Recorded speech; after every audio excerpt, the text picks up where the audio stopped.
Artis senior Tamara Bleszynsky secara mengejutkan digugat oleh seorang pria yang diduga saudara kandungnya Rizard Bleszynsky ke Pengadilan Jakarta Selatan atas dugaan wan prestasi.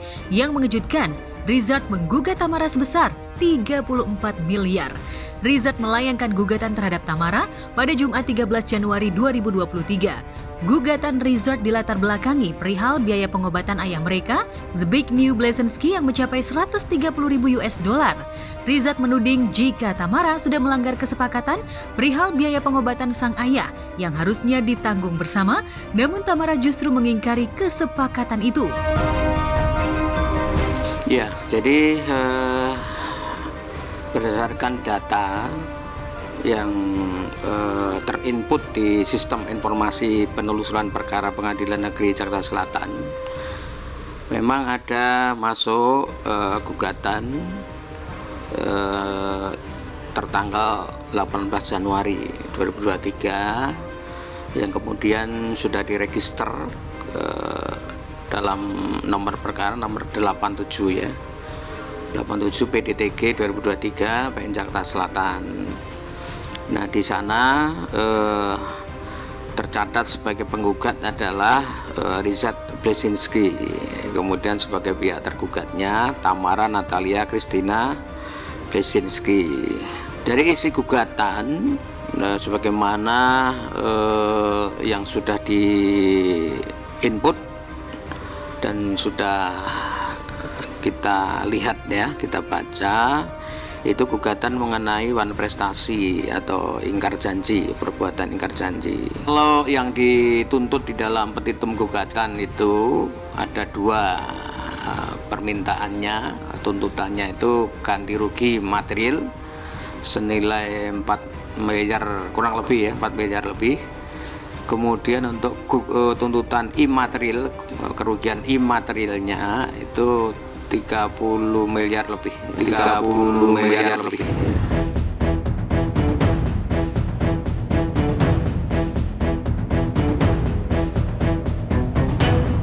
Mendapat gugatan dari saudara kandungnya, artis berusia 48 tahun ini seolah memberikan sindiran melalui unggahan di akun Instagram pribadinya.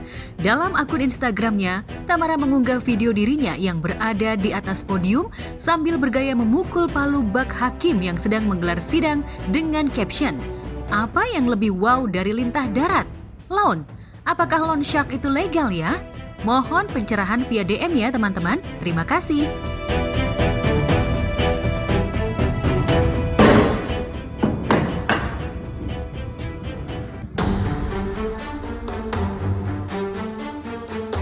Selain menggugah postingan diduga merupakan sindiran, Tamara juga mengklarifikasi ihwal pria yang dianggap sebagai saudara kandungnya.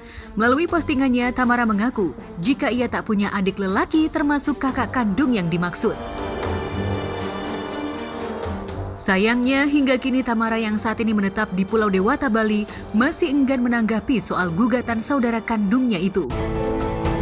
Saat Tamara berusaha mengklarifikasi lewat akun Instagram pribadinya, di media sosial, tiba-tiba ada sosok lelaki yang mengaku tahu duduk perkara gugatan yang dilayangkan. Pria yang belum diketahui nama aslinya ini meminta agar Tamara segera membereskan ihwal kesepakatan lama itu dengan cara kekeluargaan. Hai guys, saya mau mengomentari ya tentang kasus Tamara Bleszynsky digugat oleh saudara kandungnya sebesar 34 miliar. Jadi konon Tamara ini sepakat dengan kakaknya untuk patungan ya, atau split biaya pengobatan ayahnya di tahun 2001 ya sebesar 1,7-1,8 miliar. Dan ternyata Tamara belum melakukan bagian. Saya teringat ya karena ini masih sangat fresh, saya juga baru meninggal tahun lalu, dan tahun sebelumnya ya saya juga masuk ICU, dan kita ya cukup ini juga ya when it comes to biaya pengobatan cukup mahal. Tapi luckily saya dan kakak saya punya hubungan yang baik, jadi kita berkomunikasi dengan baik.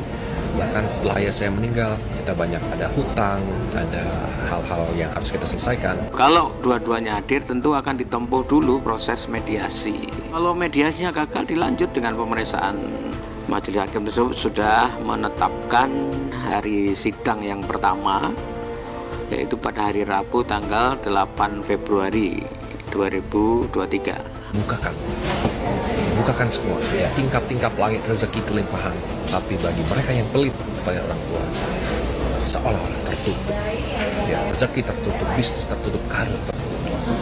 Dan juga bagus untuk anak dan cucu kita memberikan contoh ke mereka ya. Jadi saran saya, Anda sebagai public figure, ayolah selesaikan sebaik-baiknya dengan cara kekeluargaan, dan juga menjadi contoh bagi kita semua generasi muda bahwa orang tua adalah sosok yang patut layak kita hormati.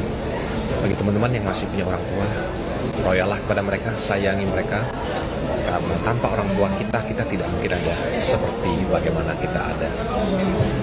Saya Kosban Abadi, tetap hebat, tetap semangat.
Saat Tamara dirundung masalah, Vena Melinda yang Kamis kemarin mantap untuk melanjutkan kasus laporan KDRT yang telah membawa suaminya Ferry Irawan ke jeruji besi, sudah tak lagi mau membuka celah damai.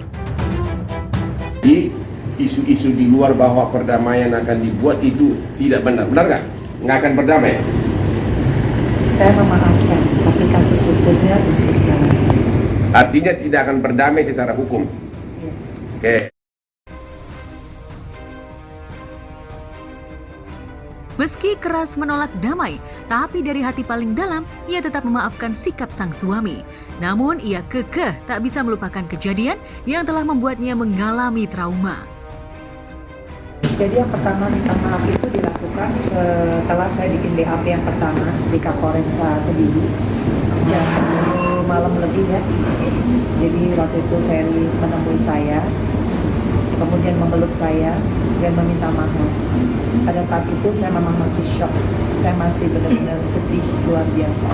Tapi saya nggak mengucapkan satu kata apapun karena saya sendiri udah hampir pingsan dan saya nggak makan dari jam 6 pagi. Itu yang pertama. Yang kedua?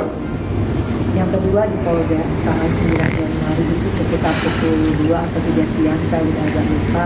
Pada saat saya selesai menyelesaikan BAP yang kedua, kemudian dia minta ketemu sama saya.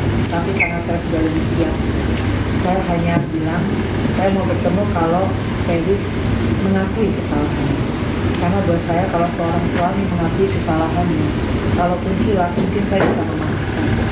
Jadi saya tanya tujuannya ketemu apa, dan dia waktu itu bersimpuh, dia minta maaf. Saya bilang, akuin nggak kalau Abi sering tipping sama Abi akuin. Dia masih berpikir ya, yang menyaksikan banyak, tapi saya memang tidak merekam karena di Polda tidak boleh ada. Jadi yang menyaksikan ada hampir 10 orang. Ada Atala di depan saya, ada Ibu Masyita, itu penyidik ya yang buat BAP, kemudian ada Pak Suarcono, kadetnya, ada polisi banyak. Ngaku Mbak, kalau mau ngaku kita nggak usah. Iya, saya ngaku. Oke, yang kedua, ngaku nggak kalau sering bekap saya itu sebenarnya di rumah sampai saya nggak bisa napas, sampai saya harus begini baru kasih kode, baru dilepas. Ngaku? Iya, saya. Yang ketiga, ngaku nggak kalau tanggal 8 Januari di Hotel Kediri saya didorong, saya ditindih, tangan saya dipegang dan saya ditekan luar biasa sampai saya kesakitan, rasanya mau patah hidup saya, dan udah gelap saking sakitnya tekanan. Sampai pada saat itu saya berjarak, dia agak bingung. Oke, kalau nggak mau ngaku demi Allah beneran sih berarti, atau demi Allah berarti. Oh iya sih, saya lupa. Ngaku ya, semua saksi ya, ngaku ya. Nah, habis itu dia di BA. Tadinya kan kami pikir juga melihat sosok Mbak Vena itu kan sosok istri yang soleha, istri yang sangat menjaga martabat suami.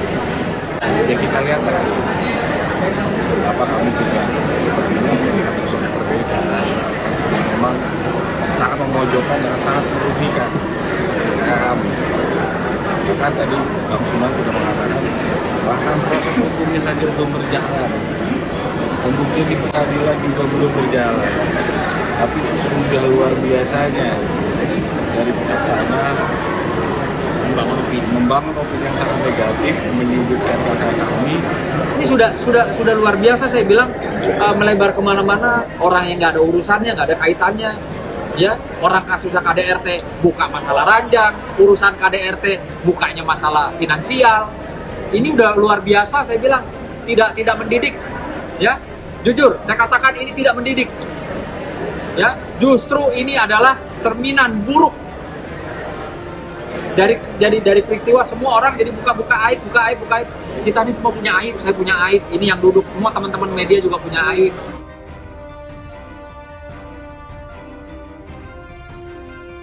Selain ngotot ingin kasus KDRT-nya dibawa ke meja hijau, Ibunda Feral Bramasta ini juga sesumbar akan segera melayangkan gugatan cerai terhadap Ferry.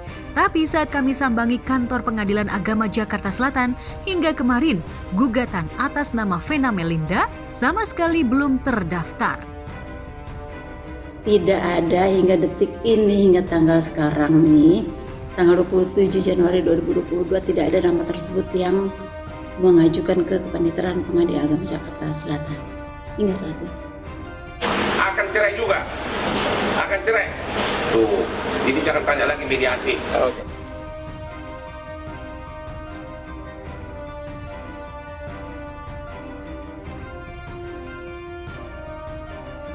Jika benar Vena mantap akan menggugat cerai, lantas kapan pihak Vena akan mengajukan gugatan? Benarkah Vena masih menunggu perkembangan kasus hukumnya dengan Ferry? Atau ia akan seiring bersamaan menggugat cerai saat kasus KDRT-nya mulai memasuki persidangan? Lantas bagaimana status sidang cerai Vena jika Ferry masih berada di jeruji besi? Ada juga diatur dalam pasal 19 itu tadi ya. Dan kedua belah pihak itu dipanggil untuk hadir di persidangan, tetap didamaikan sama seperti halnya orang yang tidak dipenjara.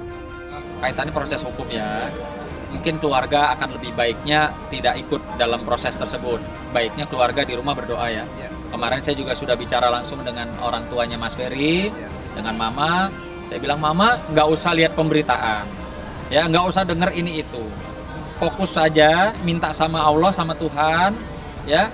Artinya disegerakan atau diangkat ujian ini dan hasilnya yang terbaik seperti apa. Bagaimanapun masalah keluarga itu kan adalah aib keluarga ya. Pastinya, it's a private thing. It's a private thing, maksudnya mungkin bagi banyak orang di luar sana hal seperti itu tuh harusnya ya yang tahu tuh keluarga doang. Betul. Ini tapi maksudnya menjadi bahan omongan dan tontonan seluruh orang di Indonesia. Ada pro dan kontra yang meskipun kadang-kadang ya sedih juga lah kalau meskipun kita di entertainment orang bilang harus kuat mental, harus cuek, tapi kalau udah maksudnya ada yang ngomentarin mama dengan misalnya kayak dulu terlalu bucin sih apa segala macam ya. Lu denger tuh?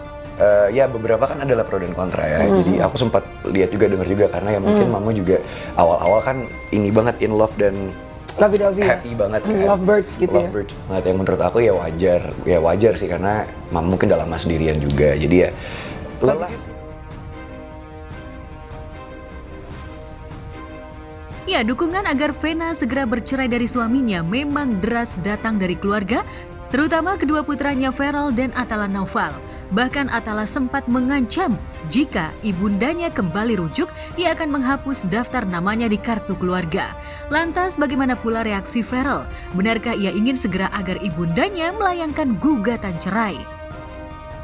kalau damai, aku setuju damai. Maaf emang harus, maksud aku Tuhan aja maha memaafkan kan, maha mengampuni. Masa manusia enggak gitu. Cuman ya lebih baik ngomong sih. Cuman adik aku kan lebih, jadi gini, kalau aku kan yang kayak aku bilang tadi Kak, aku tuh nggak bisa yang fake yang kayak apa gini, kalau aku nggak suka aku pasti bilang. Lo orangnya belak-belakan ya? Belak-belakan kan. Secara normatif, aturan gugatan perceraian yang diajukan itu berdasarkan pasal 19 huruf F itu tadi, antara lain huruf A, apabila salah satu pihak itu melakukan judi, narkoba, minum-minuman keras, melakukan kekerasan hingga membahayakan salah satu pihak, itu ada atau diatur di situ.